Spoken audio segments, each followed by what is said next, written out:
Hello friends, स्वागत है आप सभी का मेरे इस चैनल जीके इन्फो ट्यूबर में। फ्रेंड्स, एनसीईआरटी हिस्ट्री चल रही है हमारी, लेसन 6 तक हो चुका है हमारा और आज हम करेंगे लेसन नंबर 7। बीच में 2-4 दिन का गैप आ गया था, तो अब हमारा रेगुलर हो जाएगा और लेसन नंबर 10 तक हमारा जल्दी कंप्लीट हो जाएगा। देसी जनता को सभ्य बनाना और राष्ट्र को शिक्षित करना। जो हमारी देसी जनता थी, आम जनता थी, उसको कैसे सभ्य बनाया गया और कैसे राष्ट्र को शिक्षित करना, ये सब हम इसके अंदर देखेंगे। तो पहले के अध्यायों में आप देख चुके हैं कि ब्रिटिश शासन के कारण यहाँ के राजाओं और नवाबों, किसानों और आदिवासियों पर किस किस तरह के प्रभाव पड़े थे। इस अध्याय में हम ये समझने का प्रयास करेंगे कि इन चीज़ों से विद्यार्थियों के जीवन पर क्या असर पड़े। विद्यार्थियों के जीवन को समझना इसलिए जरूरी है क्योंकि भारत में अंग्रेज केवल भूख क्षेत्र पर विजय और आय पर नियंत्रण नहीं चाहते थे, उन्हें लगता था कि उनका एक सांस्कृतिक मिशन भी है। वे मानते थे कि उन्हें देसी समाज को सभ्य बनाना, मतलब जो आम लोग थे, और उनके रीति रिवाजों और मूल्य मान्यताओं को भी बदलना है, मतलब थोड़ा पाश्चात्य की तरफ लेके गए वो। तो इसके लिए कौन कौन से बदलाव लाए जाने थे, भारतीयों को शिक्षित, सभ्य और अंग्रेजों की सोच के मुताबिक अच्छी प्रजा बनाने के लिए कौन से कदम उठाए जाने थे। अंग्रेजों के पास भी इन सवालों के बने बनाए जवाब नहीं थे और इन सवालों पर कई दशक तक बहस है वो चलती रही। उसके बाद आता है भाषाविद, लिंग्विस्टिक जिसको आप बोल सकते हैं। तो एक ऐसा व्यक्ति जो कई भाषाओं का जानकार और विद्यार्थी होता है, उसको बोल सकते हैं आप भाषाविद। अंग्रेज शिक्षा को किस तरह से देखते थे। आइए सबसे पहले इस बात पर ध्यान दें कि शिक्षा के क्षेत्र में अंग्रेज सोच क्या रहे थे और शिक्षा के जो विचार हमें आज सहज सामान्य दिखाई देते हैं, वे पिछले 200 सालों में किस तरह विकसित हुए हैं। और इस पड़ताल के दौरान हम इस बात पर विचार करेंगे कि भारतीयों ने ब्रिटिश विचारों पर कैसी प्रतिक्रिया दी और इस बारे में अंग्रेजों के विचार है वो किस तरह विकसित हुए। भारतीयों को कैसे पढ़ाया जाएगा, ये सब चीज़ें हैं। वो अंग्रेज शिक्षा को कैसे देखते थे, वो सब हम इसके अंदर देखेंगे। प्राच्यवाद की परंपरा।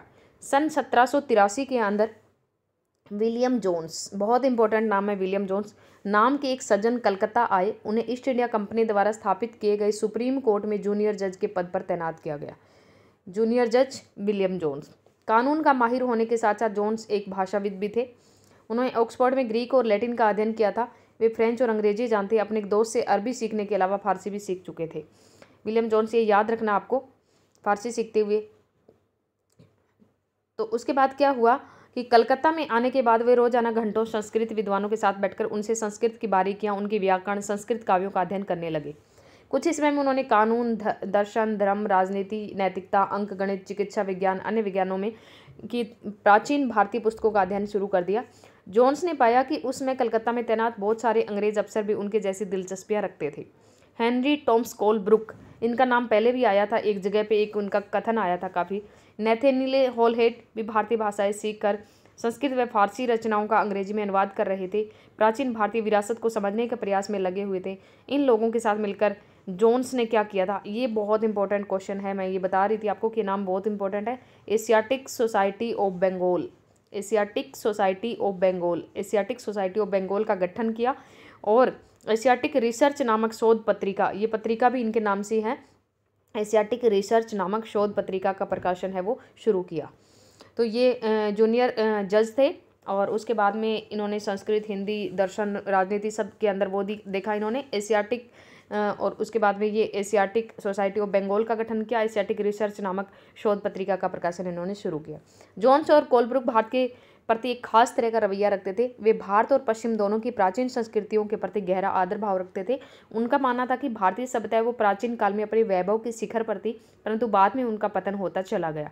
उनकी राय में भारत को समझने के लिए प्राचीन काल में लिखे गए यहाँ के पवित्र और कानूनी ग्रंथों को खोजना व समझना बहुत जरूरी था। उनका मानना था कि हिंदुओं और मुसलमानों के असली विचारों और कानूनों को इन्हीं रचनाओं के जरिए समझा जा सकता है और इन रचनाओं के पुनः अध्ययन से ही भारत के भावी विकास का आधार पैदा हो सकता है।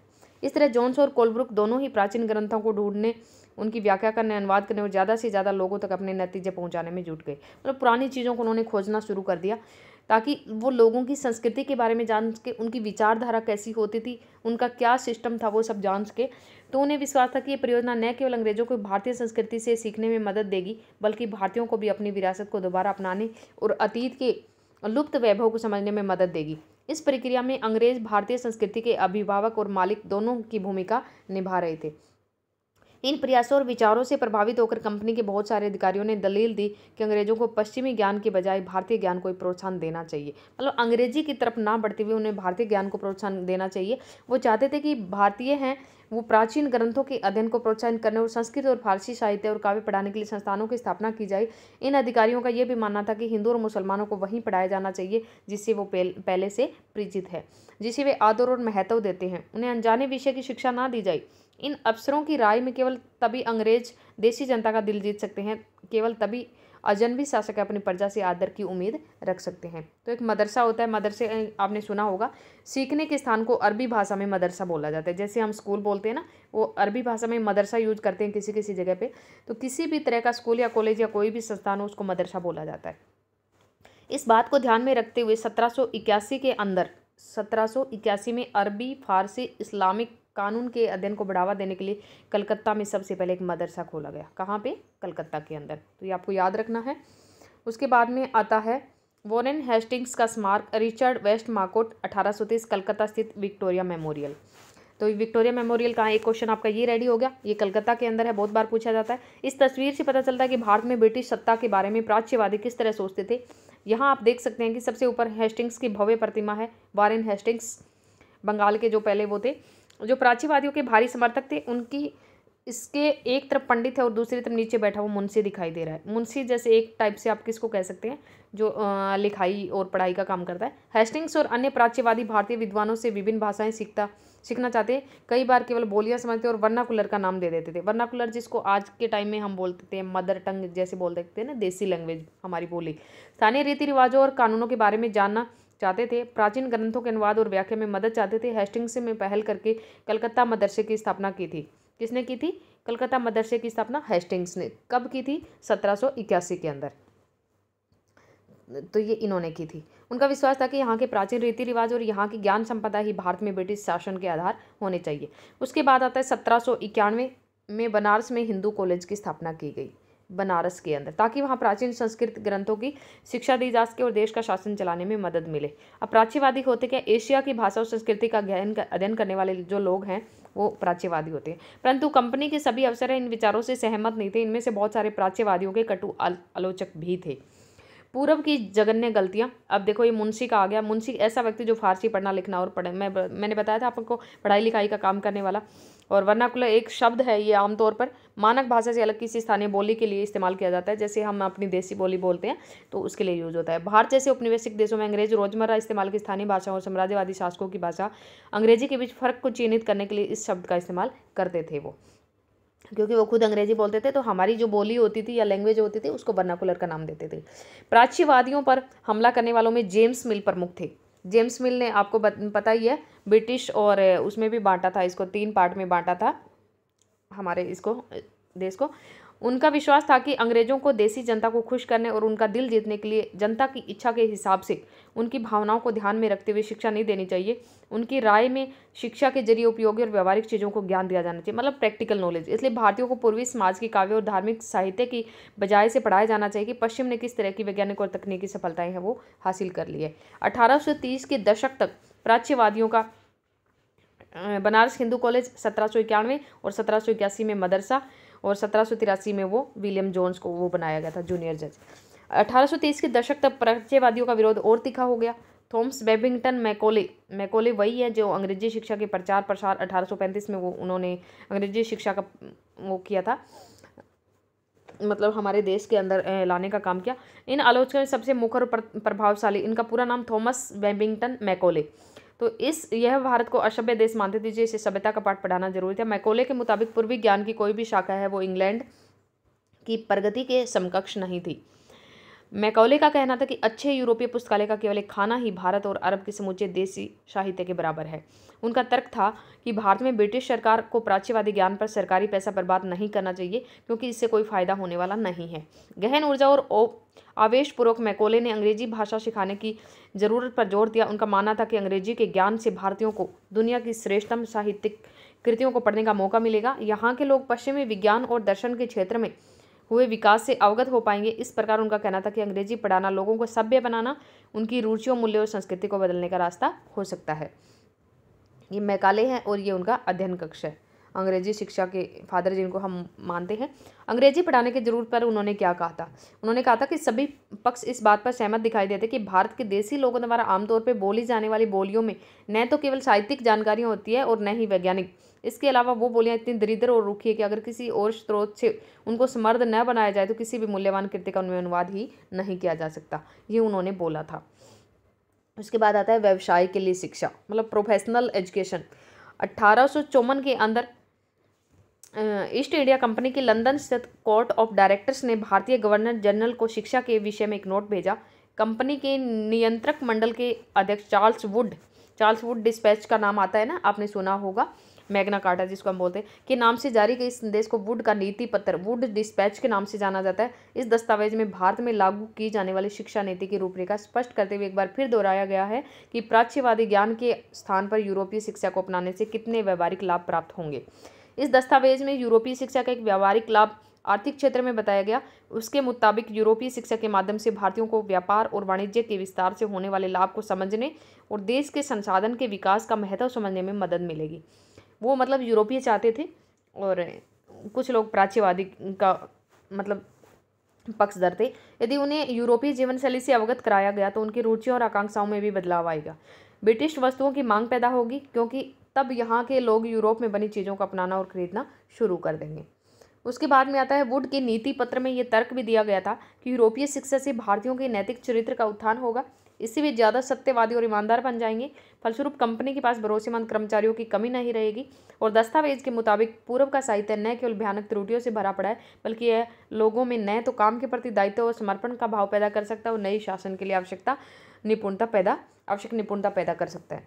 1854 के नीति पत्र के बाद अंग्रेजों ने कई अहम कदम उठाए। सरकारी शिक्षा विभागों का गठन किया ताकि शिक्षा संबंधी सभी मामलों पर सरकार का नियंत्रण स्थापित किया जा सके। विश्वविद्यालय शिक्षा की व्यवस्था करने के लिए भी कदम उठाए गए।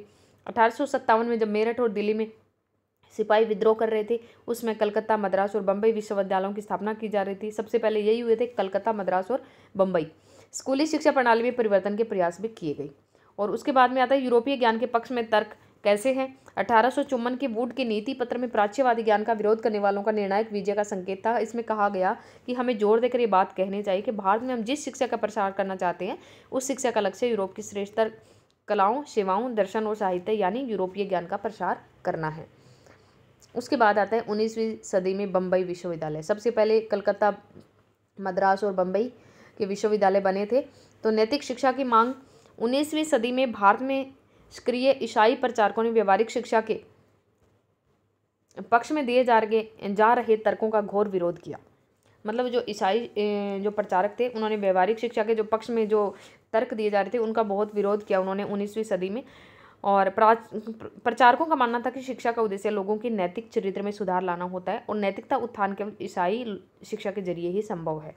1813 के अंदर क्या हुआ, ईस्ट इंडिया कंपनी भारत में प्रचारक गतिविधियों के विरुद्ध थी। कंपनी को भय था कि प्रचारकों की गतिविधियों की वजह से स्थानीय जनता के बीच असंतोष पैदा होगा और लोग भारत में अंग्रेजों की उपस्थिति को शक की नज़र से देखेंगे।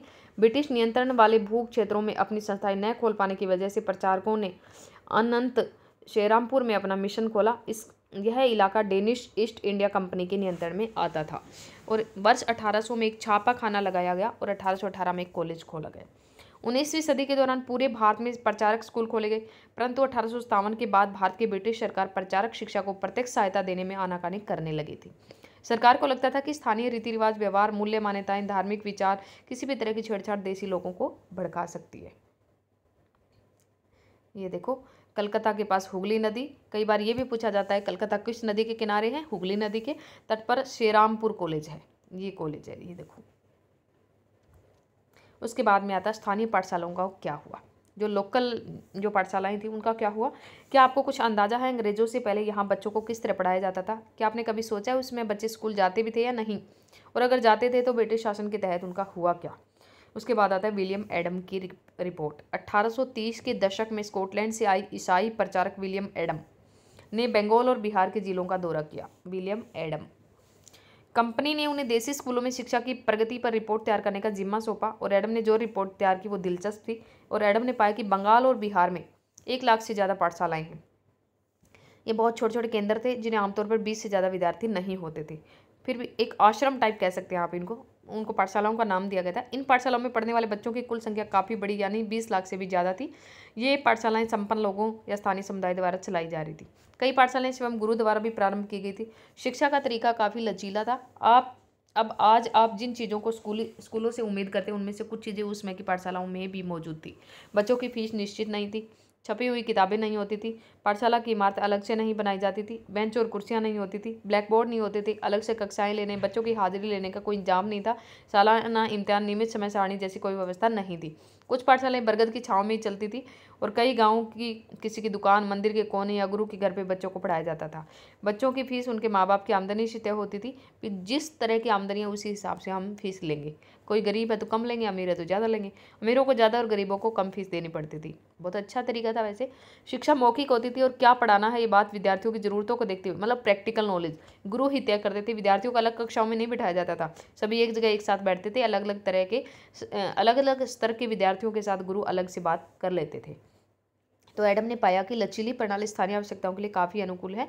उदाहरण के लिए फसलों की कटाई के समय कक्षाएं बंद हो जाती क्योंकि उसमें गांव के बच्चे पराए खेतों में काम करने चले जाते और कटाई और अनाज निकल जाने के बाद पाठशाला दोबारा शुरू हो जाती। इसका परिणाम यह कि साधारण काश्तकारों के बच्चे भी पढ़ाई कर सकते ताकि गरीब बच्चों की पढ़ाई है वो सफ़र ना हो। इसलिए नई दिनचर्या, नए नियम। उसके बाद आता है 19वीं सदी के मध्य तक कंपनी का ध्यान है वो मुख्य रूप से उच्च शिक्षा पर था और इसलिए कंपनी ने स्थानीय पाठशालाओं के कामकाज में कभी दखल ज़्यादा दिया नहीं। और 1854 के बाद कंपनी ने देसी शिक्षा व्यवस्था में सुधार लाने का फैसला किया कि जो लोकल ये चल रही है इसके अंदर थोड़ा सुधार लाएंगे। तो कंपनी का मानना था कि इसके लिए मौजूदा व्यवस्था के भीतर ही बदलाव किए जा सकते हैं। कंपनी एक नई दिनचर्या, नए नियम और नियमित निरीक्षणों के जरिए पाठशालाओं की ओर व्यवस्थित करना चाहती थी। इसके लिए क्या किया जा सकता था, कंपनी ने क्या कदम उठाए। सबसे पहले तो कंपनी ने बहुत सारे पंडितों को सरकारी नौकरी पर रखा। इनमें से प्रत्येक पंडित को 4-5 स्कूलों की देखरेख का जिम्मा सौंपा जाता था। पंडितों का काम पाठशालाओं का दौरा करना, वहाँ अध्यापन की स्थितियों में सुधार लाना था। प्रत्येक गुरु को निर्देश दिया गया, जो आज के काम बीओ करते हैं वही आप कह सकते हो, कि वे समय समय पर अपने स्कूल के बारे में रिपोर्ट भेजें, कक्षाओं को नियमित समय सारणी के अनुसार पढ़ाएं। अब अध्यापन पाठ्य पुस्तकों पर आधारित होगा और विद्यार्थियों की प्रगति को मापने के लिए वार्षिक परीक्षाओं की रूपरेखा तैयार की जाने लगी, जो आजकल होती है। विद्यार्थियों से कहा गया कि वे नियमित रूप से शुल्क दें, नियमित रूप से कक्षा में आए, तय सीट पर बैठे और अनुशासन के नियमों का पालन करें। नए नियमों पर चलने वाली पाठशालाओं को सरकारी अनुदान मिलने लगे। जो पाठशालाएं नई व्यवस्था के भीतर काम करने को तैयार नहीं थी उन्हें कोई सरकारी सहायता नहीं दी जाती थी। जिन गुरुओं ने सरकारी निर्देशों को पालन करने की बजाय अपनी स्वतंत्रता बनाए रखी वह सरकारी सहायता प्राप्त और नियमों से चलने वाली पाठशालाओं के सामने कमजोर पड़ने लगे। इन नए नियम और दिनचर्या का एक और भी नतीजा हुआ कि पहले वाली व्यवस्था में गरीब किसान के बच्चे भी पाठशालाओं में जा सकते थे क्योंकि वो समय सारणी लचीली थी। अब बोल दिया कि समय सारणी और नियम के अनुसार आए तो गरीब बच्चों को काम भी हो सकता है, वो बेचारे नहीं जा सकते क्योंकि शालाओं का समय सारणी काफ़ी लचीली थी और नई व्यवस्था के अनुशासन की मांग थी। बच्चे नियमित रूप से स्कूल आए। अब कटाई के मौसम में बच्चों का स्कूल में आना जरूरी था, जबकि उसमें गरीब घरों के बच्चे हैं वो खेतों में काम करने जाया करते। अगर कोई बच्चा स्कूल नहीं आता तो उसे अनुशासनहीनता माना जाता था, यानी बच्चा पढ़ना लिखना ही नहीं चाहता। तो ये है देखो अरविंदो घोष। और इससे पहले देखो ये है, कल्पना कीजिए कि आप 1850 के दशक में गरीब परिवार में पैदा हुए हैं।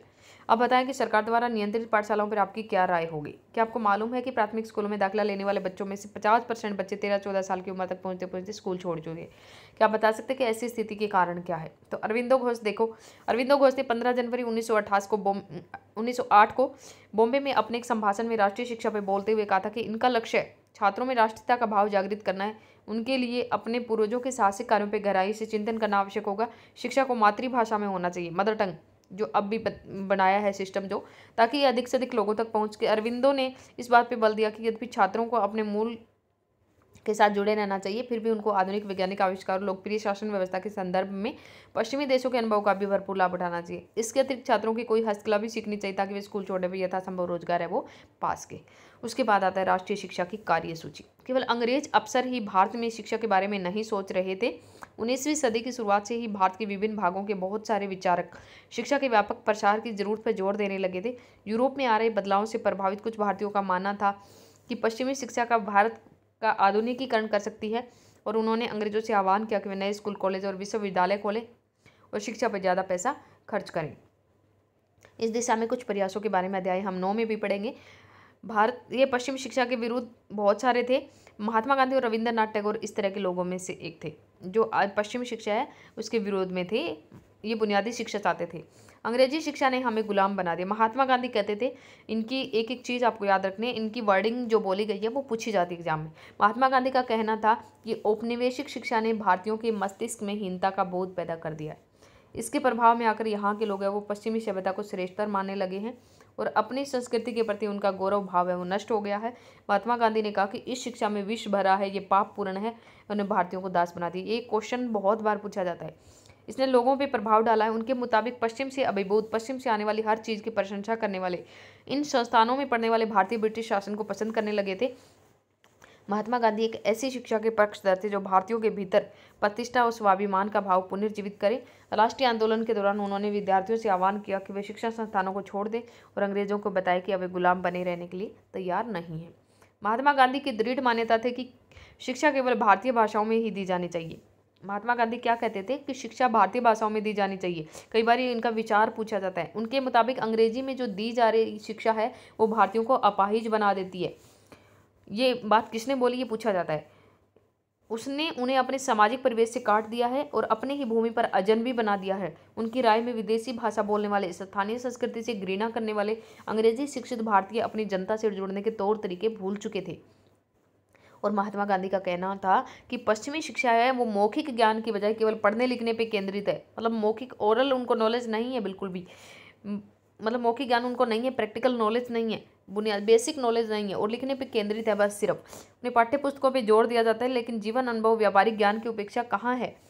गांधी का तर्क था कि शिक्षा से व्यक्ति का दिमाग और आत्मा विकसित होनी चाहिए। उनकी राय में केवल साक्षरता यानी पढ़ने लिखने की क्षमता पा लेना शिक्षा नहीं होती। उसके लिए तो लोगों को हाथ से काम करना पड़ता है, हुनर सीखने पड़ते हैं और ये जानना पड़ता है कि विभिन्न चीज़ें किस तरह काम करती है। इससे उनका मस्तिष्क और समझने की क्षमता है वो दोनों विकसित होंगे। ये देखो, महात्मा गांधी और कस्तूरबा गांधी शांति निकेतन में रविंद्रनाथ टैगोर और लड़कियों की एक टोली के साथ में बैठे हुए। ये देखो रविंद्रनाथ टैगोर ये बैठे हैं इधर और ये बैठे हैं महात्मा गांधी की और ये रविंद्रनाथ टैगोर। उसके बाद में साक्षरता ही शिक्षा नहीं है। महात्मा गांधी ने बोला था, शिक्षा से मेरा मतलब इस बात से है कि बालक और मनुष्य के देह, मस्तिष्क और भावना के श्रेष्ठ तत्वों को सामने लाया जाए। साक्षरता न तो शिक्षा का अंत है और न ही उसकी शुरुआत है। यह तो केवल एक साधन है जिसके जरिए पुरुषों और महिलाओं को शिक्षा दी जा सकती है। साक्षरता अपने आप में शिक्षा नहीं होती। लिहाजा मैं बच्चों को शिक्षित करते हुए सबसे पहले उन्हें कोई उपयोगी हस्त कौशल सिखाऊंगा और उन्हें शुरू से कुछ रचने पैदा करने के लिए तैयार करूंगा। मेरा मानना है कि दिमाग और आत्मा का सर्वोच्च विकास है वो इस तरह की शिक्षा में ही संभव है। प्रत्येक हस्त कौशल आज की तरह केवल यांत्रिक ढंग से नहीं बल्कि वैज्ञानिक ढंग से पढ़ाया जाना चाहिए। यानी बच्चे को प्रत्येक प्रतिक्रिया से क्यों और किस लिए का पता होना चाहिए कि ये चीज़ हुई तो क्यों हुई और किस लिए हुई। तो ये इन चीज़ों का जब नॉलेज तर्क करना बच्चे सीख जाएंगे तो उनका दिमाग विकसित हो जाएगा। जैसे जैसे राष्ट्रीय भावना का प्रसार हुआ, कई दूसरे विचारक भी एक जैसी राष्ट्रीय शिक्षा प्रणाली के बारे में सोचने, जैसे महात्मा गांधी, रविंद्रनाथ टैगोर तो थे ही, कुछ और भी लोग आए जो अंग्रेजों द्वारा स्थापित की गई व्यवस्था से आमूल तौर पर भिन्न थे। अब टैगोर का शांति निकेतन, आप में से बहुत सारे दोस्तों ने शांति निकेतन के बारे में सुना होगा। क्या आप जानते हैं कि इनकी स्थापना किसने और क्यों की थी? रविंद्रनाथ टैगोर की ये संस्था 1901 में शुरू हुई। कब? 1901 के अंदर। कौन सी संस्था? शांति निकेतन। टैगोर जब बच्चे थे स्कूल जाने से बहुत चिढ़ते थे, उनका दम घुटता था, उन्हें स्कूल का माहौल बहुत दमनकारी लगता था। टैगोर को ऐसे लगता था मानो स्कूल कोई जेल है, इसलिए वो खुल के मतलब नेचुरल तरीके से बाहर बैठ करके खुल के पेड़ के नीचे बैठ के जो बच्चे सीखते हैं उस तरह की शिक्षा चाहते थे। तो टैगोर को ऐसे लगता मानो स्कूल कोई जेल है, क्योंकि वह बच्चे मनचावा कभी नहीं कर पाते थे। जब दूसरे बच्चे शिक्षक को सुन रहे होते तो टैगोर का दिमाग कहीं और भटक रहा होता था। उनके अपने एक्सपीरियंस है ये। कलकत्ता के अपने स्कूल जीवन के अनुभवों की शिक्षा के बारे में टैगोर के विचारों को काफ़ी प्रभावित किया। जब वे बड़े हुए तो उन्होंने एक ऐसा स्कूल खोलने के बारे में सोचा जहाँ सब बच्चे हैं वो मतलब खुश रह सके, जहाँ वे मुक्त और रचनाशील हों, जहाँ वे अपने विचारों और आकांक्षाओं को समझ के। टैगोर को लगता था कि बचपन का समय अपने आप सीखने का समय होना चाहिए। वो अंग्रेजों द्वारा स्थापित की गई शिक्षा व्यवस्था के कड़े और बंधनकारी अनुशासन से मुक्त होना चाहिए। शिक्षक है वो कल्पनाशील हो, बच्चों को समझते हों, उनके अंदर उत्सुकता हो, जानने की चाह विकसित करने में मदद दें वो। और टैगोर के मुताबिक वर्तमान स्कूल है जो बच्चे की रचनाशीलता, चकित होने के उनके स्वाभाविक गुण को मार देते हैं। मतलब उनके अंदर एक्साइटमेंट होती है, जानने की उत्सुकता होती है, वो सब मर जाती है रट्टाफिकेशन से। टैगोर का मानना था कि सृजनात्मक शिक्षा को केवल प्राकृतिक परिवेश में प्रोत्साहित किया जा सकता है। इसलिए उन्होंने कलकत्ता से 100 किलोमीटर दूर एक ग्रामीण परिवेश में अपना स्कूल खोलने का फैसला किया। उन्हें ये जगह निर्मल शांति से भरी हुई शांति निकेतन दिखाई दी, जहाँ प्रकृति के साथ जीते हुए बच्चे अपने स्वाभाविक संरचनात्मक मेधा को और विकसित कर सकते थे। बहुत सारे मामलों में टैगोर महात्मा गांधी शिक्षा के बारे में कमोबेश एक जैसी राय रखते, लेकिन दोनों के बीच में फ़र्क भी थे कुछ।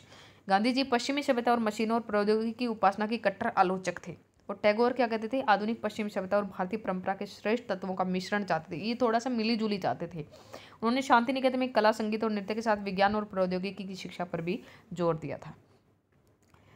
तो डिफरेंस भी कई बार पूछा जा सकता है। इस प्रकार बहुत सारे लोग इस बारे में सोचने लगे कि एक राष्ट्रीय शिक्षा है वो प्रणाली की रूपरेखा क्या होनी चाहिए। कुछ लोग अंग्रेजों द्वारा स्थापित की गई जो व्यवस्था है उसमें परिवर्तन चाहते थे। उनका मानना ये था कि इसी व्यवस्था को इस तरह फैलाया जाए इसमें ज़्यादा से ज़्यादा लोगों को पढ़ने के मौके मिले। इसके विपरीत बहुत सारे लोग ऐसे भी थे जो एक वैकल्पिक व्यवस्था चाहते थे ताकि लोगों को सच्चे अर्थों में राष्ट्रीय संस्कृति की शिक्षा दी जा सके। कौन तय करे सच्चे अर्थों में राष्ट्रीय शिक्षा होता क्या है, राष्ट्रीय क्या होता है, और राष्ट्रीय शिक्षा की बहस है वो स्वतंत्रता के बाद भी जारी रही। और कोयम्बटूर के प्रचारक स्कूल में खेल रहे बच्चे 20वीं सदी का प्रारंभ, ये देखो 19वीं सदी के मध्य तक ईसाई प्रचारक और भारतीय सुधारवादी संगठन लड़कियों के लिए स्कूल खोलने लगे थे। और उसके बाद में सभ्य करने के लिए शिक्षा 1870 में शिक्षा अधिनियम लागू होने पर आमतौर पर पूरी आबादी के लिए व्यापक शिक्षा व्यवस्था नहीं थी। बाल मजदूरी बहुत बड़े पैमाने पर इसलिए गरीब अपने बच्चों को स्कूल नहीं भेज पाते थे। परिवार चलाने के लिए उनकी आय महत्वपूर्ण थी। स्कूल में भी बहुत कम थे। ज़्यादातर स्कूल चर्च या रईसों द्वारा स्थापित किए गए थे। शिक्षा अधिनियम लागू होने के बाद, शिक्षा अधिनियम कब लागू हुआ, 1870 में होने के बाद नए नए स्कूल खोलने शुरू हो गए और अनिवार्य शिक्षा का प्रावधान किया गया। टॉमस आर्नोल्ड उस दौर के सबसे महत्वपूर्ण शैक्षणिक विचारकों में से एक थे। वह रग्बी नामक प्राइवेट स्कूल के मुख्याध्यापक थे। माध्यमिक स्कूल की पाठ्यचर्या में 2000 साल पुरानी ग्रीक और रोमन शास्त्रीय कृतियों की विस्तृत अध्यापन की हिमायत करते हुए उन्होंने कहा था कि मुझे हमेशा ऐसा प्रतीत हुआ कि हमारे अंग्रेजी स्कूलों में जो अध्ययन क्रम अपनाया जाता है उनकी सबसे अच्छी बात यह है कि वह हमारे दिमाग को लगातार अतीत के बारे में सोचने के लिए प्रेरित करता है। हर रोज़ हम भाषाओं, इतिहास और कुछ साल पहले और हजारों सालों पहले के विचारों को पढ़ते रहते हैं। अर्नोल्ड का मानना था कि शास्त्रीय जो कृति है उनके अध्ययन से दिमाग अनुशासित होता है, और वास्तव में उस काल के ज़्यादातर शिक्षाविदों की मान्यता थी कि इस तरह का अनुशासन है वो बहुत ज़रूरी है, क्योंकि बच्चे स्वाभाविक रूप से असभ्य होते हैं, उन्हें नियंत्रण करना आवश्यक है। सभ्य वयस्क के रूप में विकसित होने के लिए उन्हें मालूम होना चाहिए कि समाज में सही और गलत क्या है और उचित और अनुचित आचरण क्या होता है। शिक्षा खासतौर से बच्चों के दिमाग को अनुशासित करने वाली शिक्षा का मकसद उन्हें इसी मार्ग पर आगे ले जाना था। क्या आप बता सकते हैं कि इस तरह के विचारों ने इंग्लैंड में गरीबों और उपनिवेशों में देशी जनता की शिक्षा से संबंधित सोच को किस तरह प्रभावित किया होगा?